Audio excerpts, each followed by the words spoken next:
पति पत्नी आपस में झगड़ा कर रहे थे और झगड़ा इस बात को लेकर हो रहा था कि जो पति था वो घर शिफ्ट करने के लिए दूसरे जगह दूसरा नया घर देख रहा था, लेकिन जो पत्नी थी वो तैयार नहीं थी इस घर को छोड़ने के लिए। लेकिन पति मानता नहीं है और दूसरा घर के लिए नया घर के लिए वो दूसरे इलाके में बात कर लेता है और घर आकर अपने पत्नी से कहता है कि 1-2 दिनों के अंदर ही हमें ये घर छोड़ना है और नए घर में चलना है। लेकिन पत्नी इस चीज से नाराज हो जाती है और नाराजगी इतना ज्यादा बढ़ जाती है कि वो अपने पति के साथ एक बेहद ही खतरनाक और खौफनाक कांड कर देती है। जब पुलिस को इसके बारे में पता चलता है और पुलिस जब तफ्तीश करती है और जब पूरी कहानी मीडिया के सामने रखा जाता है, तो जो आस पड़ोस के लोग थे वो भी सन्न थे और सोचने पर मजबूर हो गए थे कि कोई पत्नी अपने पति के साथ ऐसा कैसे कर सकती है। नमस्कार, सलाम, सत श्री अकाल। मैं हूं मुस्तफा और आपका स्वागत है मेरे चैनल पर। आज की जो मैं सच्ची घटना सुनाने जा रहा हूं, ये सच्ची घटना मध्य प्रदेश की है और मध्य प्रदेश के भोपाल से है। भोपाल में एक परिवार रहता है, जो परिवार का मुखिया है उसका उनका नाम धनराज है और इनकी पत्नी है, पत्नी का नाम संगीता है और 2 बच्चे भी है घर में। ये लोग जिस सोसाइटी में रह रहे थे उस सोसाइटी का नाम सागर गोल्डन कॉम था। ये लोग वहीं रह रहे थे और जो धनराज था वहीं नौकरी करता था, वहीं अपना जॉब कर रहा था और घर में किसी तरह की कोई दिक्कत नहीं थी। बड़ी खुशहाल इनकी जिंदगी आराम से कट रही थी। लेकिन इन लोगों की खुशहाल जिंदगी उस समय दुख में बदलनी शुरू हो गई जब कोरोना आया और शहर में लॉकडाउन लगने शुरू हुए। सब लोग अपने अपने घरों से ही वर्क फ्रॉम होम का जो सिस्टम लागू हुआ था उस पे ईमानदारी से और मेहनत से काम करने लगे घर से ही। और उसी इलाके में एक और व्यक्ति आता है लॉकडाउन के समय ही। उस व्यक्ति का नाम आशीष था और वो एक सॉफ्टवेयर इंजीनियर था और वो अपने परिवार के साथ आया था और वहीं घर लेता है और उसी वहीं रहकर वो भी अपने घर से वर्क फ्रॉम होम वाला काम चालू कर देता है। वो भी अपने घर रहता है, उसके घर भी कोई दिक्कत नहीं थी। लेकिन जैसे ही थोड़े लॉकडाउन खुलने शुरू हुए तो संगीता अपने घरों से बाहर निकलने लगी और ये भी आशीष था, ये भी घर से बाहर निकलता है और फिर दोनों 1-2 बार मिलते हैं और इन लोगों के मिलने के बाद दोस्ती हो जाती है। दोस्ती होने के बाद अक्सर जो आशीष था संगीता के घर जाता और वहाँ घंटों बैठा रहता और उससे बातें करता, टाइम पास करता। लेकिन धनराज को इस बारे में खबर नहीं थी क्योंकि आशीष उस टाइम उसके घर जाता था जब धनराज घर पर ना हो। ये जाता वहाँ बातें करता और फिर ये आ जाता वापस। एक बार धनराज किसी काम के सिलसिले में बाहर गया हुआ था और काम करके जब वो वापस घर आता है तो देखता है कि जो आशीष है वहीं बैठा हुआ है, उसके बीवी के साथ बातें कर रहा है। तो धनराज इस बात को लेकर अपने बीवी को समझाया और डांटा भी कि ऐसे किसी गैर व्यक्ति को घर में आने की इजाजत न दो और घर में न आने दो। अगर आस पड़ोस के लोग देखेंगे तो हमारी बदनामी होगी। लेकिन जो संगीता थी वो कहाँ मानने वाली थी। उसके दिलों में तो आशीष के लिए प्यार बैठ गया था और उसे अब आशीष से वो प्यार करने लगी थी और जो आशीष था वो भी संगीता से प्यार करने लगा था। अब जब भी अक्सर जो धनराज है वो घर से बाहर होता और घर पर नहीं होता तो धनराज के जाने के बाद ये आशीष पहुंचता उसके घर और ये लोग बातें करते और घंटों समय बिताते एक दूसरे के साथ। और जब धनराज आने वाला होता तो ये घर से निकल जाता और अपने घर चला जाता। फिर एक रोज वो टाइम आ जाता है जिस दिन जो धनराज था वो किसी काम से बाहर गया हुआ था और जब वो वापस लौटता है तो अपनी पत्नी को और आशीष को उस स्थिति में देख लेता है कि कोई भी पति अपने पत्नी को नहीं देखना चाहेगा। फिर इस बात को लेकर घर में झगड़ा होता है और पत्नी की संगीता की पिटाई होता है और मौका देखते ही जो आशीष था वहां से भाग जाता है, वो फरार हो जाता है। ये झगड़ा इतना ज्यादा बढ़ जाता है कि अब पति पत्नी में खूब मारपीट होती है।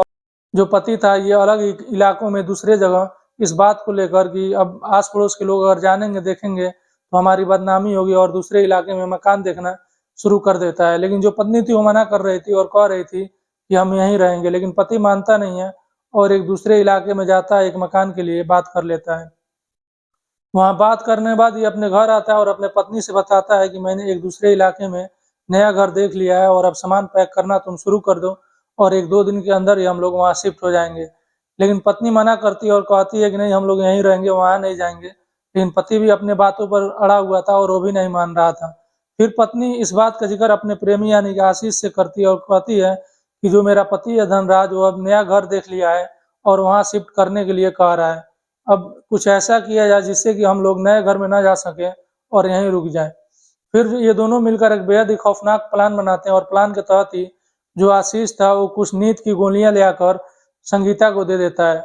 संगीता को नींद की गोलियां मिलती है और जब शाम हो जाती है, शाम के टाइम ये लोग खाना खाते हैं और खाना खाने के बाद कोरोना का डर बताकर जो संगीता थी वो एक काढ़ा बनाती है और उसी काढ़े में तकरीबन 20 गोली नींद की गोलियां उसमें डाल देती है और उसमें घोलकर जो धनराज था उसको पिला देती है।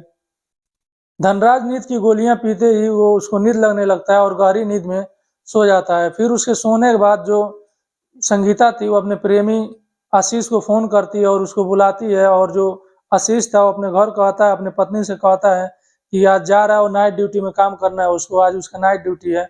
और घर से वो निकलता है और रास्ते से लाठी और हथौड़े लेकर आता है और सीधे संगीता के घर पहुंच जाता है। यहाँ आने के बाद ये लोग पहले जो वो धनराज था उसको गला घोटने की कोशिश करते हैं, लेकिन धनराज की नींद खुल जाती है और वो छटपटाने लगता है, और ये लोग जो धनराज था इन लोगों के काबू से बाहर हो जाता है। जब ये इन लोगों को लगता है कि अब काबू में नहीं आ पाएगा धनराज, तो ये हथौड़ा अपने साथ लेकर गया था, उसी हथौड़े से धनराज के सर पे वार कर देता है। जब हथौड़ा लगता है धनराज के सर पे तो धनराज वहीं गिर जाता है और उसके सर से खून की धाराएं बहने लगती हैं, और पूरा जो कमरे का फर्श था वो लाल लाल ही दिखाई दे रहा था। पूरे उसके शरीर से जब खून निकल जाता है तो उसकी वहीं मौत हो जाती है, और उसके मौत के बाद ये लोग उसके चेहरे को भी बिगाड़ते हैं ताकि कोई पहचान न सके।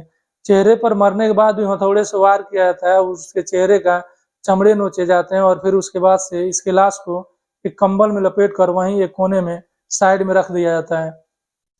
इसको साइड में रखने के बाद अब ये लोग कमरे की सफाई करते हैं, जो हथौड़े वगैरह थे उन सबको धुलते हैं, और कमरे को फिनाइल से धुलने के बाद, और एक भी कोना ऐसा इन्होंने नहीं छोड़ा था जहां पर खून दिखाई दे। ये धुलने के बाद अब उसी घर में उसी लाश के साथ ये लोग सोते हैं और सुबह होने का इंतजार करते हैं।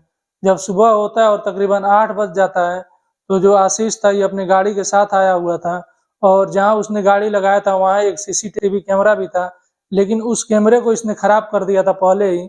और फिर ये कंबल में जो लाश लपेटी गई थी इसको ये लोग उठाते हैं और उस जो गाड़ी खड़ी थी उसके डिग्गी में ले जाके डाल देते हैं। डिग्गी में रखने के बाद ये लोग घर में ताला लगाते हैं, और ये दोनों अब शहर में इस लाश को ठिकाने लगाने के लिए निकल जाते हैं। पूरे शहर में ये घूमते हैं, इनको कोई मौका नहीं मिलता है, कोई ऐसी जगह नहीं मिलता है कि इन लोगों को लगे कि हाँ यहाँ पर अब लाश ठिकाने लगाया जा सकता है। ये लोग शहर के बाहर भी जाते हैं और शहर के बाहर भी इन्हें मौका नहीं मिल पाता है, और तकरीबन 5-6 घंटा इन्होंने उस लाश के साथ घूमते रहे, गाड़ी में रखकर, गाड़ी की डिग्गी में रखकर, लेकिन इनको कोई भी ऐसा जगह नहीं मिला जहाँ इस लाश को फेंका जा सके।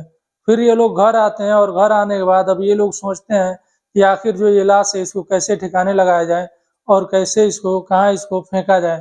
फिर इन लोगों को कुछ समझ में नहीं आ रहा था, और फिर ये लोग अंत में घबरा कर ये पुलिस के पास उस गाड़ी को लेकर पहुंचते हैं, और पुलिस से जाकर कहते हैं कि हम लोगों ने एक कत्ल कर दिया है।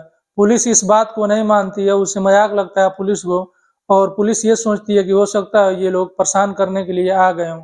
लेकिन जो पत्नी थी संगीता वो कहती है कि नहीं साहब, हमने खुद अपने हाथों से हमारे अपने पति को मारा है। पति मारने के बाद हमने अपने साथ इसी गाड़ी में लेकर आप लोगों के पास हम लोग आए हैं। जब पुलिस ये बात सुनती है तो कहती है अच्छा ठीक है, गाड़ी में कहाँ लाश है, चलो दिखाओ। ये लोग आते हैं, पुलिस गाड़ी के पास आती है और गाड़ी का डिग्गी खोला जाता है।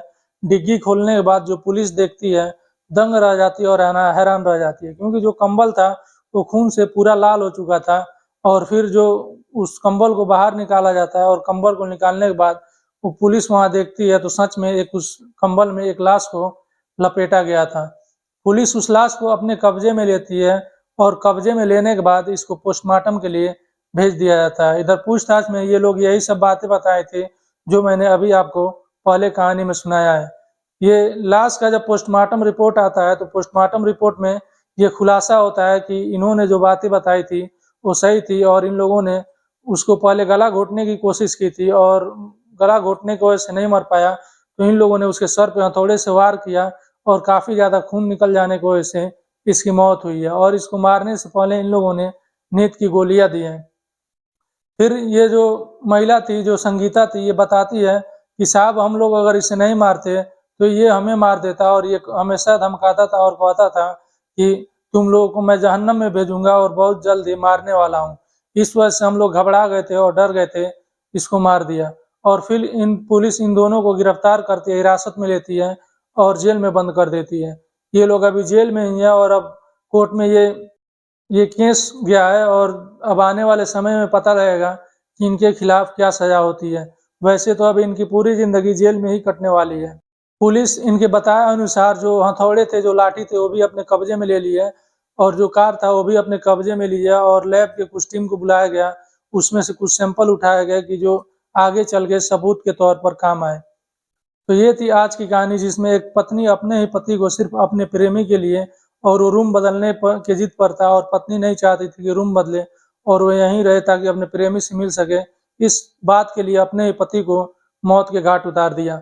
आपको कैसी लगी ये कहानी ज़रूर बताइएगा और आपसे रिक्वेस्ट है कि आप हमें सपोर्ट कीजिए, हमारे वीडियो को लाइक कीजिए, शेयर कीजिए और चैनल सब्सक्राइब ज़रूर कीजिएगा।